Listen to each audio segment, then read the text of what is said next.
क्या होता अगर इतिहास की सबसे अहम लड़ाइयों में से एक का नतीजा अलग होता? क्या होता अगर पृथ्वीराज चौहान ने मोहम्मद गौरी को दूसरी बार भी हरा दिया होता? क्या आज भारत का इतिहास पूरी तरह अलग दिखता?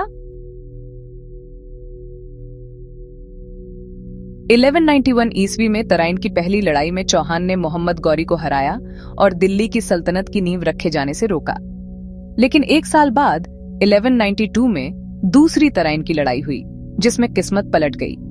इस बार मोहम्मद गौरी जीत गया और भारत में मुस्लिम सल्तनत की नींव पड़ी। यहीं से धीरे धीरे दिल्ली सल्तनत और बाद में मुगल साम्राज्य का रास्ता साफ हुआ। लेकिन अगर दूसरी तराइन की लड़ाई में चौहान जीत जाते तो?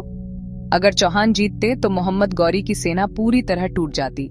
गौरी खुद या तो मारा जाता या भागकर दोबारा भारत आने की हिम्मत नहीं करता। इससे दिल्ली और उत्तर भारत में चौहान की सत्ता मजबूत हो जाती। राजपूत संघ और भी आत्मविश्वास से भरे रहते और विदेशी आक्रमणकारियों को चेतावनी मिल जाती कि भारत पर कब्जा आसान नहीं। भारत में इस्लामी सल्तनत की स्थापना कम से कम 150 साल तक टल जाती। दिल्ली सल्तनत न बनती तो कुतुब मीनार, अलाउद्दीन खिलजी के आक्रमण या तुगलक और लोदी राजवंश ये सब नहीं होते। इसके बजाय राजपूत साम्राज्य का विस्तार होता। पृथ्वीराज चौहान या उनके उत्तराधिकारी एक बड़े अखिल भारतीय साम्राज्य की नींव रखते। संभव है कि राज्य एक तरह के कन्फेडरेशन की तरह संगठित हो जाते और विदेशी आक्रमणों के खिलाफ एकजुट रहते। अगर सल्तनत देर से बनती तो भारत की सांस्कृतिक धारा कुछ अलग होती। फारसी और तुर्की संस्कृति का प्रभाव देर से आता।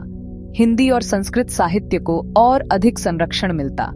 संभव है कि भक्ति आंदोलन और सूफी परंपरा भी अलग दिशा में जाती। भारतीय स्थापत्य कला जैसे मंदिर निर्माण और भी समृद्ध होती, क्योंकि मंदिरों को तोड़ने वाले आक्रमण बहुत कम होते। अगर चौहान जीतते तो भारत का राजनीतिक नक्शा मजबूत होता। मंगोल आक्रमणों के समय भी भारत तैयार रहता और शायद पश्चिम एशिया की राजनीति पर भी असर डाल पाता। संभव है कि बाद में यूरोपीय उपनिवेशीकरण जैसे पुर्तगाली, डच, अंग्रेज का मुकाबला भी इंडिया एकजुट होकर करता। यानी भारत चीन की तरह एक स्थिर और शक्तिशाली साम्राज्य के रूप में दुनिया के मंच पर उभर सकता था। तो दोस्तों, अगर पृथ्वीराज चौहान ने दूसरी तराइन की लड़ाई जीत ली होती तो शायद हमारा इतिहास, हमारी संस्कृति और हमारी पहचान सब कुछ अलग होता। हो सकता है कि आज हम जिस भारत को जानते हैं वह और भी शक्तिशाली और आत्मनिर्भर रूप में सामने होता। लेकिन इतिहास अगर और मगर पर नहीं लिखा जाता। हकीकत यह है कि 1192 में चौहान हार गए और भारत का चेहरा हमेशा के लिए बदल गया। दोस्तों, आपको क्या लगता है, अगर चौहान जीतते तो भारत कैसा होता? कमेंट में अपनी राय जरूर बताइए और ऐसे ही रोचक ऐतिहासिक सवालों के लिए चैनल को सब्सक्राइब करना मत भूलिए।